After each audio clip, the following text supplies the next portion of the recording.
خبر بین کے تمام دیکھنے والوں کو مکہ مکرمہ سے السلام علیکم ورحمۃ اللہ وبرکاتہ۔ امید ہے ہمارے تمام دیکھنے والے دنیا کے جس حصے اور خطے میں ہوں گے اپنے پیاروں کے ساتھ خیر و عافیت سے ہوں گے۔ آج حج 2024 کی تازہ ترین رپورٹ کے ساتھ حاضر ہیں تاکہ اس سال حج کے حوالے سے ہونے والے تیاریوں سے آپ پوری طرح باخبر رہ سکیں۔ پاکستان سے روڈ ٹو مکہ پروجیکٹ کے تحت جدہ فلائٹ آپریشن کا آغاز ہو گیا ہے۔ جمعے کو کراچی اسلام آباد سے 720 عازمین 2 پروازوں کے ذریعے جدہ پہنچ گئے۔ جدہ کے کنگ عبدالعزیز انٹرنیشنل ایئرپورٹ پہ سعودیہ کی 2 پروازوں سے آنے والے عازمین حج کا خیر مقدم قونصل جنرل پاکستان خالد مجید، ڈائریکٹر جنرل حج عبدالوہاب سومرو، ڈائریکٹر حج فہیم خان آفریدی، پاکستان حج مشن اور قونصلیٹ کے دیگر سفارتکاروں نے کیا۔ عازمین حج کو گلدستے، مٹھائیاں اور زمزم پیش کیا گیا۔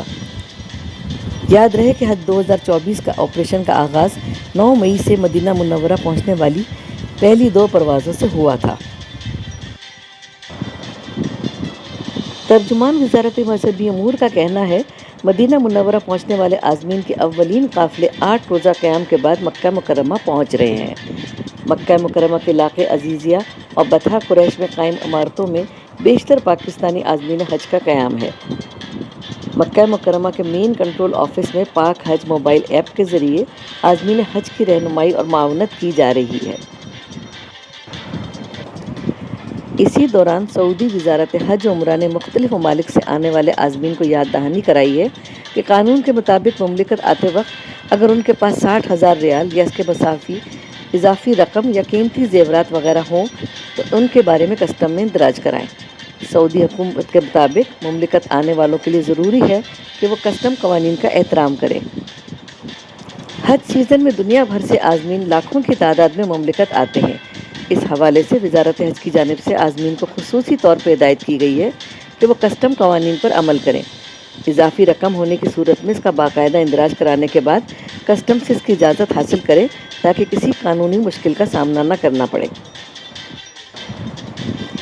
دریں اثنا سعودی عرب کی الشرکت حج کمپنی کے تحت گزشتہ روز پاکستان سے 1200 عازمین ارض مقدس پہنچ گئے۔ اس حج ادارے کے تحت 70,000 پاکستانی عازمین سعودی عرب آئیں گے۔ شرکت کی انتظامیہ نے کہا ہے کہ سعودی عرب پہنچنے والے پاکستانی عازمین کو مرکز نمبر 294، 259 اور 263 میں تقسیم کر دیا گیا ہے۔ کمپنی کے سربراہ احمد تمار نے کہا ہے کہ پاکستانی عازمین حج کے استقبال اور خدمت کی تیاریاں مکمل کر لی گئی ہیں۔ انہوں نے کہا پاکستانی عازمین کو بہترین سہولتیں فراہم کی جائیں گی۔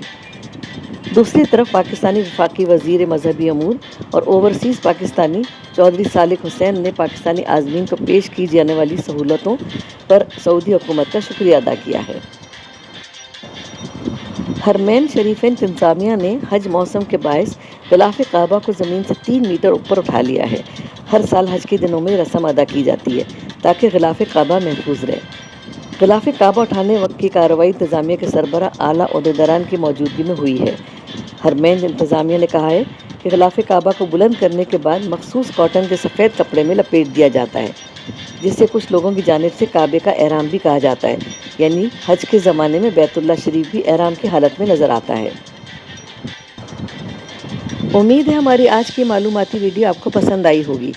آخر میں ہمیشہ کی طرح سے وہی چھوٹی سی درخواست کہ ہمارے چینل کو سبسکرائب اور ویڈیو کو لائک اور شیئر کرنا مت بھولیے گا، اور ہاں کمنٹس باکس میں ہمیں آپ کے کمنٹس کا بھی انتظار رہے گا۔ انشاءاللہ بہت جلد ملتے ہیں ایک نئے موضوع پر ایک نئی ویڈیو کے ساتھ۔